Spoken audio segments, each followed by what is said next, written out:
Shelvey breaks silence on Newcastle's £300 million Saudi takeover and admits he wants to get out there with a beer myself. Jonjo Shelvey has admitted he wanted to get out alongside Newcastle supporters with a beer to celebrate the £300 million Saudi takeover. The midfielder says the takeover gives fans a chance to dream big after suffering a lot in the past. He told the Daily Mail, "Those scenes outside the stadium were incredible.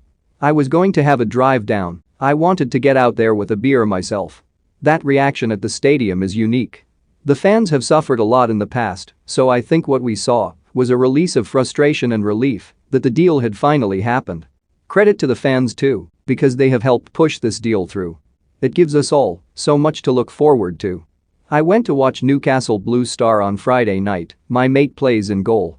There were about 1,000 fans there, fully grown men wearing Arab clothes. I couldn't believe it.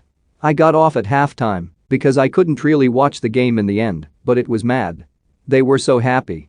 Free bets, get over £2,000 in new customer deals." Shelvey says the ambition of winning Premier Leagues and Champions Leagues coming from the new owners is inspiring for Newcastle's current squad. But realistically he believes he won't be at the club to see it happen. He continued, "I probably won't be around when that does happen. I know how long that could take. But to hear someone come in and say that, as a footballer, it makes you want to stay and fight for a place, to be a part of it, those aspirations and goals. I've got 18 months left on my contract, so it comes down to me to show the people in charge what I'm about. I have to look after number one, it's my career. So it is nerve-wracking, but I'm a positive person and I'll try to grasp the opportunity with both hands. There is excitement and nerves, I suppose." The 29-year-old also admitted former owner Mike Ashley could only take the Magpies so far. Shelvey says the money just hasn't been there. He added, "This is unbelievable for the club. The fans have been asking for this for a very long time.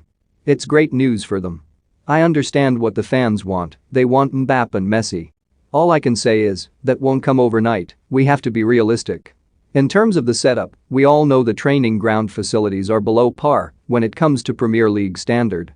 As players we've got on with it, and we've had to deal with that to the best of our ability. The money just hasn't been there. That was hard to accept. But the money will be there now. I understand you can't go spending so much straight away, and it will be a long process, but it's one that this club and the fans deserve. This club can achieve anything it wants now, the sky is the limit. Manager Steve Bruce's future at the club is yet to be decided. But it appears the new owners are leaning towards sacking the 60-year-old. Sunsport exclusively revealed ex-Chelsea boss Frank Lampard is one of the leading candidates to replace Bruce at St James Park. Bruce will take charge of his 1,000th game as a manager if he remains in charge for the home clash with Tottenham on Sunday.